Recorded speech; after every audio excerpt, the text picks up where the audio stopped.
streaming, sketching, and generally trying to deal with very, very large graphs. So. Okay, thanks very much, Patrick, and thanks very much for inviting me to speak. So, graph streams algorithms. So I'm going to talk about problems in the following setting. So we have an input, and the input is just a big long stream of edges. And these edges define a graph on n nodes. And for the sake of the talk, we'll assume that n is always known. So here we are with 9 nodes. Stream of edges come in, it's building up a graph over time. Okay? The goal is to compute something about this graph, some like natural properties, like maybe starting off with something simple. Is it connected? Is it bipartite? Stuff of that nature.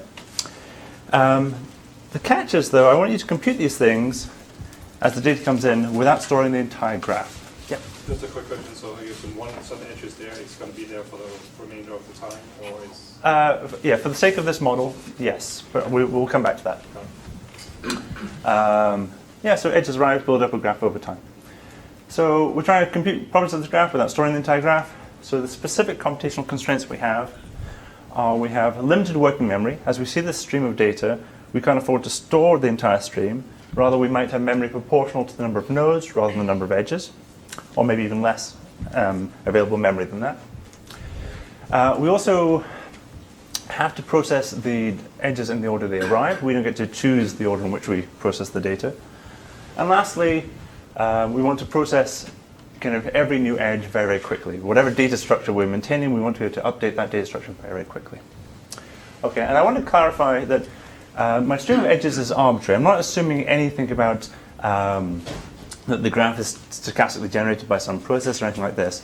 What I've defined so far is a computational model. So when theoreticians, or theoretical computer scientists at least, talk about kind of graph streams, they're talking about a computational model in the same way you talk about the Turing machine being a computational model, or P-rounds being a computational model. I'm talking about the graph stream computational model. But that said, stream model is naturally suited to processing graphs that you learn about or that evolve over time. So traditional motivations for data stream processing are things like kind of monitoring network traffic, where you don't want to kind of store all this traffic that goes by and like kind of process it at the end of the day. Rather, you want to process it online as it arrives without storing all that traffic before you detect that someone's breaking into your network. Stream algorithms are also relevant, though, in other applications. For example, if you have a big data set kind of stored in memory, if you want to have a good I/O efficient algorithm, a nice thing to do would be to design an algorithm that will work even if you just kind of scan through, if you just stream through the data on your external disk. From the theoretical point of view, there are numerous interesting questions that arise, like what notions of synopses or summary structures do we have for graphs?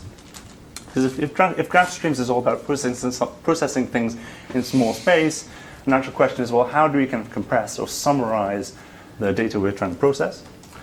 Are there notions of dimensionality reductions for graph data? What type of graph sampling is possible? It's a very rich area. There's connections to things like compressed sensing, communication complexity, approximation algorithms, metric embeddings. Okay, and also, even if you're not actually interested in data streams per se, many of the techniques that have been developed are actually kind of more widely applicable than just studying kind of algorithms in the data stream model. So in particular, you might have, so this is the cluster the theory group uses at UMass. So you might have kind of data distributed among these machines in some arbitrary or carefully designed way. You need streaming. You just need to get a bigger machine. Yeah, but the fiber, yes, exactly. So kind of often, many streaming algorithms actually have the following property that, okay, so you have this data on these different machines. If each machine kind of runs a data stream algorithm on its locally on its own data and just communicates the state of the data stream algorithm to some other machine, if the data stream algorithm initially was only using small space, then it's cheap and easy to communicate that state. So you end up with a kind of a protocol or a distributed algorithm that uses a small amount of communication, which is important in many settings. So as I say, I think streams are great, but even if you don't care about streaming, there's many interesting techniques that apply more generally. Okay, so this talk, I want to talk about, cover three main, well, there'll be three main sections at least. First of all, I'm going to talk about some success stories, some like surprisingly efficient algorithms that you can actually run in this severe computational model. and you can do things like kind of summarize graphs in a certain sense and compute various things, interesting things about graphs. I then want to talk about kind of extensions of this basic model. Like what happens if, as was already asked, like what happens if the edges that arrive at some point disappear subsequently or become stale after some time, etc. Then I wanted to kind of chart some future directions. Future directions, I also want to kind of, I'll also cover some of the things that you can't do in data streams, but rather than kind of give you a negative message saying you can't do this, you can't do that in data streams, I kind of want to phrase it as a future direction is, we'll work out the exact problem that you can solve that's close enough to what you want, rather than dwelling on what you can't do. There's an accompanying survey that I was preparing kind of earlier this month, which means that in this talk, I'm not going to bother kind of citing who did what, etc. If you're interested, and I hope you are, you kind of have a look at the survey. You can find it at this address. It's also on my final slide, so don't feel the need to write it down. Feedback on this thing is welcome as well. Okay, so algorithms, extensions, directions. Any questions? Yeah. So are you looking for precise deterministic answers, or are you looking for approximate answers or something like that? It'll depend on the problem. So for some problems, we'll be able to solve the problem in small space deterministically exactly. So the question like, is the graph connected or is not, we'll be able to deterministically do that. For other things, we might be returning something that's guaranteed to be a 1 plus epsilon approximation or a 2 approximation, and maybe the algorithm works with probability 1 minus delta, and space depends on log of 1 over delta. So that the deterministic and randomized algorithms are possible, and exact algorithms. So algorithms. So let me tell you about, so my first goal is to tell you about two synopsis data structures for summarizing graphs in a certain sense. And these two, you may already be familiar with them, I just want to recap. The two things I want to tell you about, first of all, are graph sparsifiers and graph spanners. So first of all, a graph sparsifier. So let's suppose we have this original graph here, the original graph G. So a subgraph, a weighted subgraph H, we can call this a 1 plus epsilon sparsifier of the original graph G if every cut when measured in this graph is within, the weight of every cut when measured in this graph is within a 1 plus epsilon approximation of the weight of the corresponding cut measured in the original graph. Okay. So, sanity check. Every graph has a 1 plus epsilon sparsifier just because G would be a 1 plus epsilon sparsifier for itself, of course. Okay, but what's surprising is that no matter what graph you start off with G, no matter how dense it is, there's always a 1 plus epsilon sparsifier that doesn't have many edges. In particular, no matter how dense G is, we can ensure that H, the sparsifier graph, only has roughly n edges, which is kind of cool. Not only do these things exist, but they can be constructed efficiently in the kind of offline setting, in the kind of classical computation setting when you have the entire data in front of you and there's no streams to be seen. So the first thing I want to show you is how computing these things in stream is really not that much hard work. So I'm going to show you that you can construct one of these sparsifiers using only slightly more memory than it would require to actually kind of store the sparsifier itself in the streaming setting. Everyone fine with what a sparsifier is? Any questions? Okay. So there's actually a bunch of work in this problem, a bunch of nice complicated papers, but there's now a nice kind of simple algorithm that someone came up with. And so that simple algorithm works as follows. So the idea is we're going to recursively use an off-the-shelf sparsification algorithm. And we're going to carefully make sure the recursion is such that we never end up using too much space. Okay? So as I said, we're going to recursively sparsify using any standard offline graph sparsification algorithm. So the stream comes in. We're going to consider the edges in the stream coming in batches. So E1 is the first batch of edges there. Okay? So we're going to store that. We're going to store all those edges. Another batch of edges come in. We're going to store that batch of edges. And then what we're going to do is we're going to take these two batches of edges, take the union of them, and then sparsify the union of those edges. Okay. At which point, we've kind of we've compressed down the edges in E1, E2, while still preserving cuts, and we'll actually forget about E1 and E2.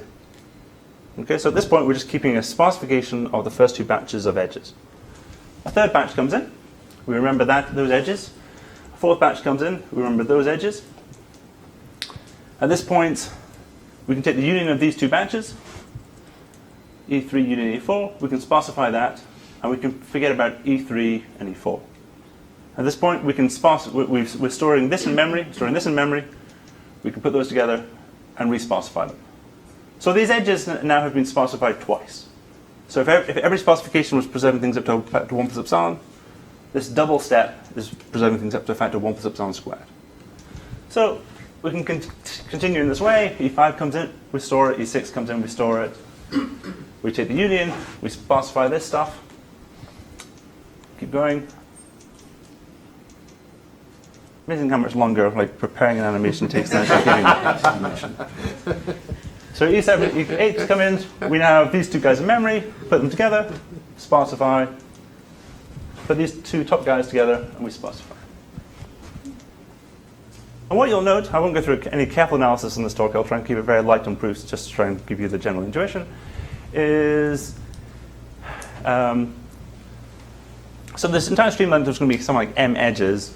So the depth of this tree is going to be, well, it's going to depend exactly how long these patches of edges are, but it's going to be at heights at most, say log m or log n depth.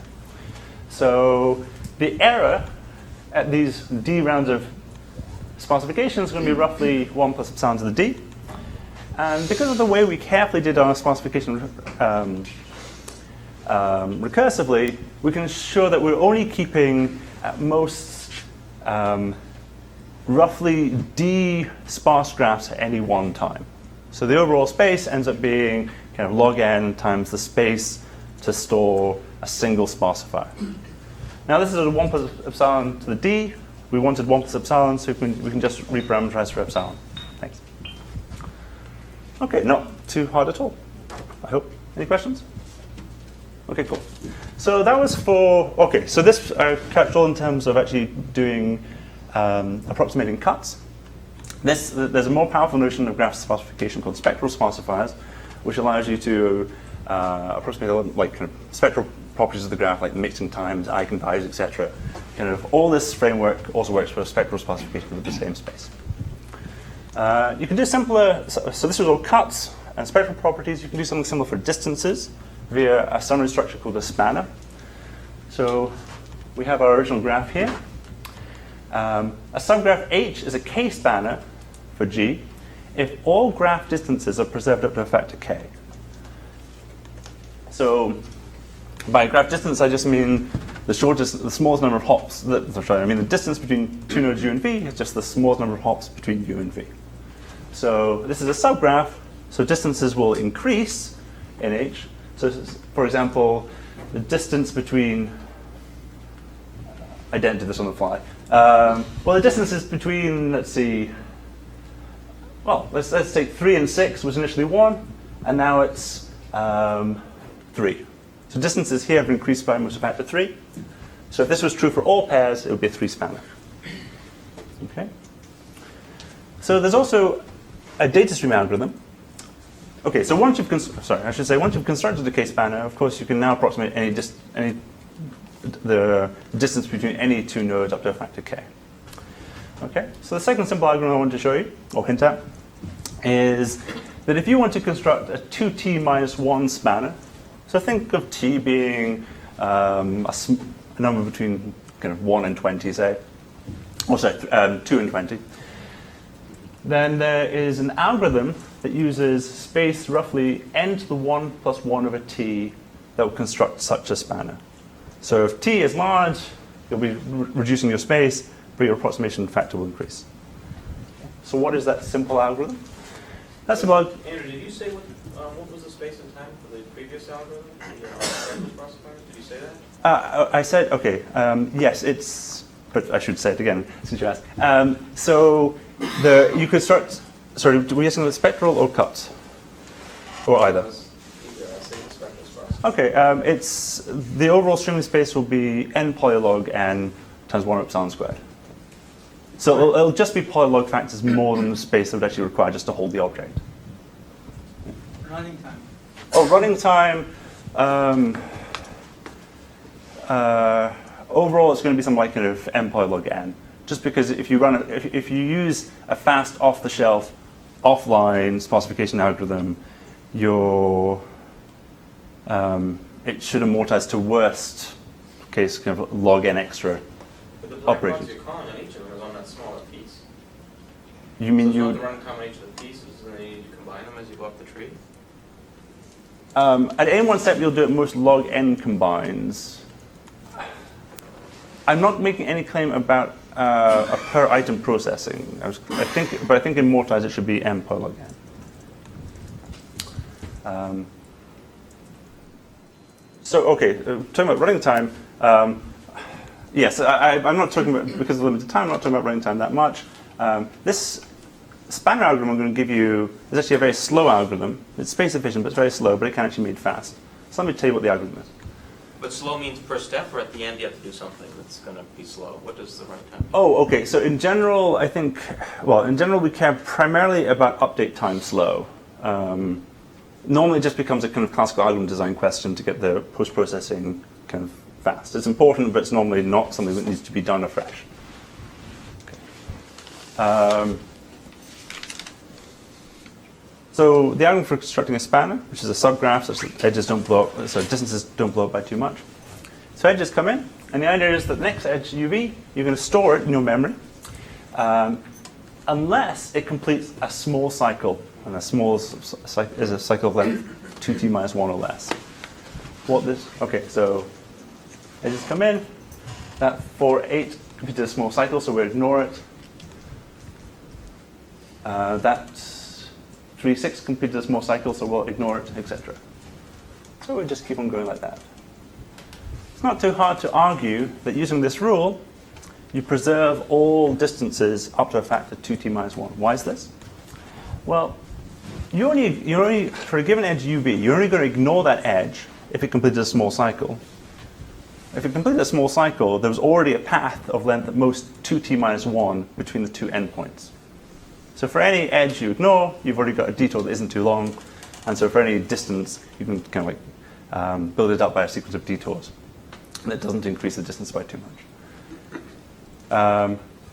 The argument for why this achieves the claimed space bound, that you're never going to end up storing too many edges in this algorithm, is actually based on an extreme combinatorics result that says if you have a graph that has no cycles of length 2t or less, so if the girth is very large, then the density can only be like kind of, in this case, n to the 1 plus 1 over t.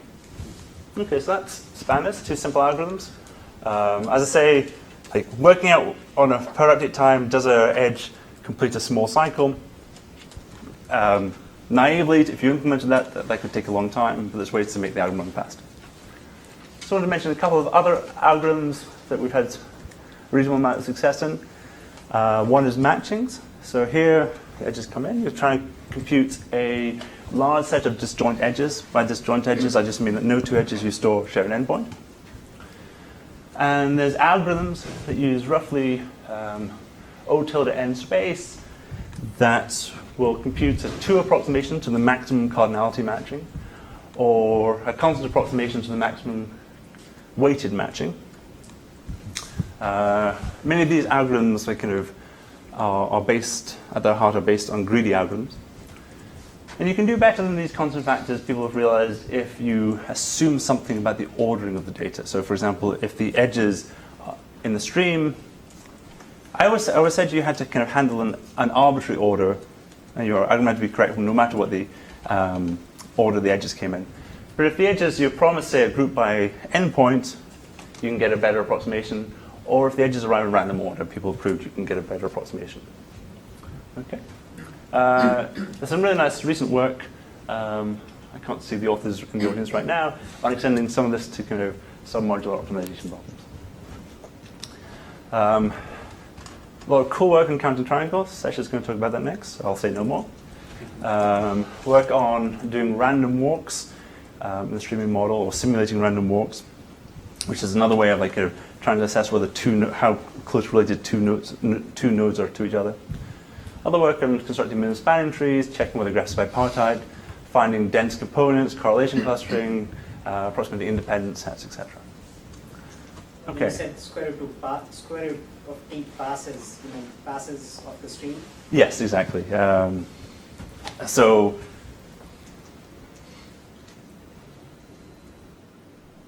I realized that I had multiple passes in the previous slide, so I just neglect and come back to it now. So my basic model was just like a sequence of edges arrive, try to compute something that the graph described at any given time.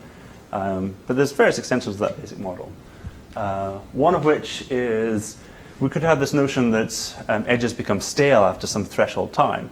And so we could say that we're reading through this infinite stream. We've only got a small amount of memory.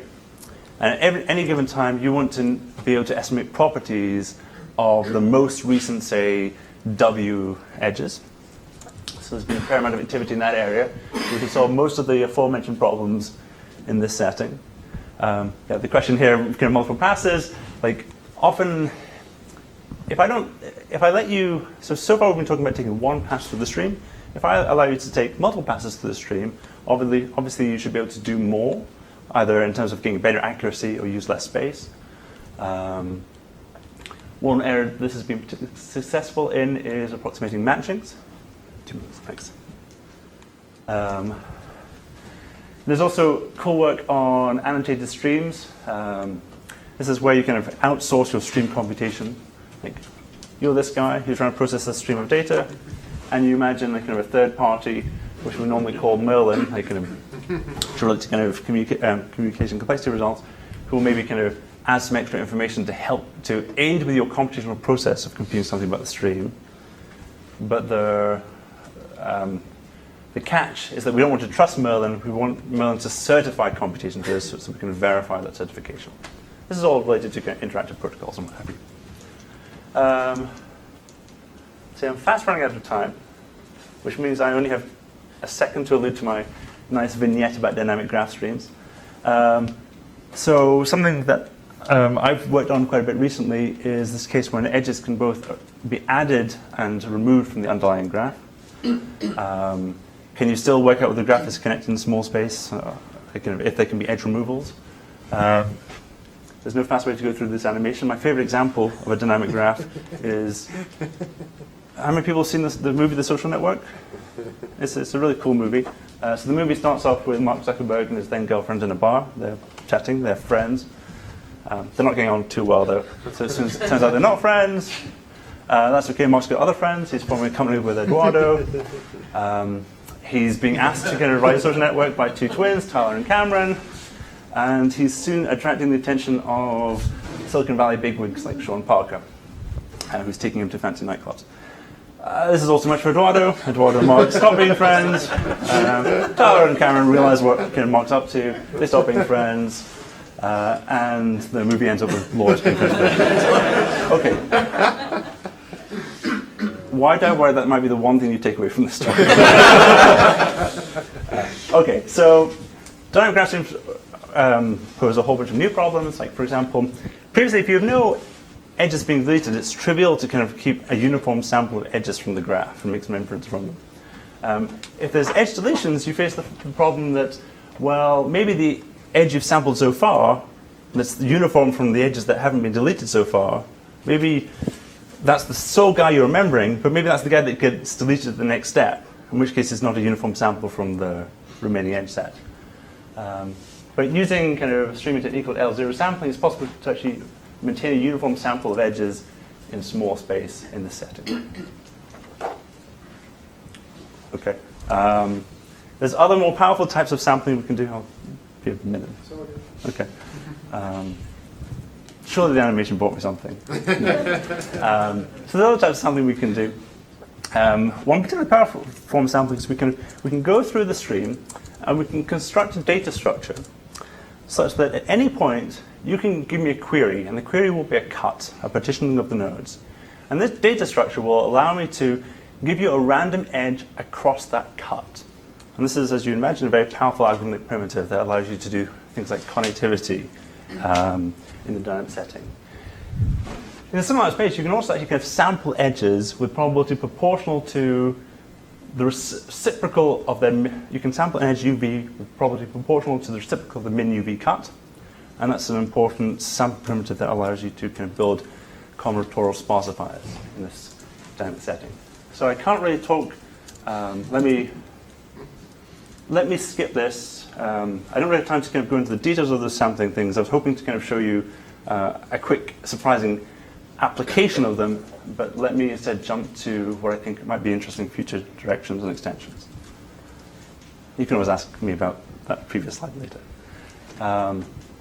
So there's very specific open problems. You can take almost any algorithmic result that I mentioned in the survey and try and improve the approximation factor, the running time, or the space use. Specific problems I'm very interested in is, can you construct a spectral sparsifier in a dynamic setting with O tilde n space?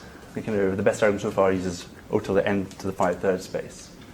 Can we efficiently construct spanners and sliding window? Can we improve approximation factors from matching the triangles? If you go to this Wikipedia, this wiki, there's a whole bunch of open problems on streaming and property testing, which is kind of cool. Future directions. One thing we've been neglected is in the streaming community is processing directed graphs. Like almost all the algorithms we've got so far are for undirected graphs.